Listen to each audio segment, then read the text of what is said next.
মধ্যপ্রাচ্যের টানটান উত্তেজনার আবহে যুক্তরাষ্ট্রকে কঠোর হুঁশিয়ারি দিয়েছেন ইরানের সর্বোচ্চ নেতা আয়াতুল্লাহ আলী খামেনি। তিনি স্পষ্ট জানিয়ে দিয়েছেন, ইসরায়েলের প্রতি অন্ধ সমর্থন ত্যাগ না করলে তেহরানের সঙ্গে সম্পর্ক বা সহযোগিতার পথ খোলা হবে না।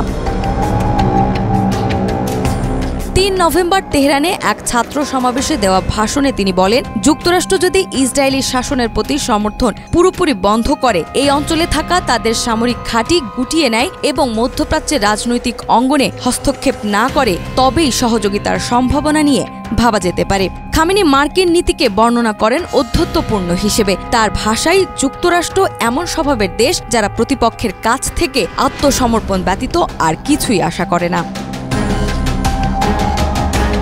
চলতি বছরের জুনে ইসরায়েল ইরানের উপর নজিরবিহীন বিমান হামলা চালালে দুই দেশের মধ্যে পূর্ণমাত্রার সংঘাত শুরু হয়।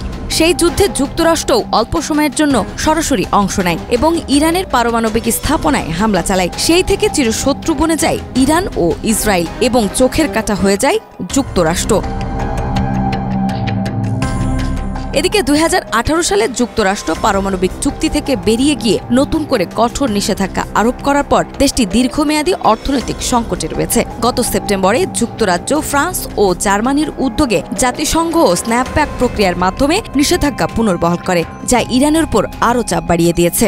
সব মিলিয়ে এখন যুক্তরাষ্ট্রকেই সিদ্ধান্ত নিতে হবে তারা কি চায়। বিশেষজ্ঞরা বলছেন, যুক্তরাষ্ট্র যখন ইরানকে সমমর্যাদার অংশীদার হিসেবে বিবেচনায় নিতে প্রস্তুত হবে, তখনই আলোচনায় ফিরবে ইরান।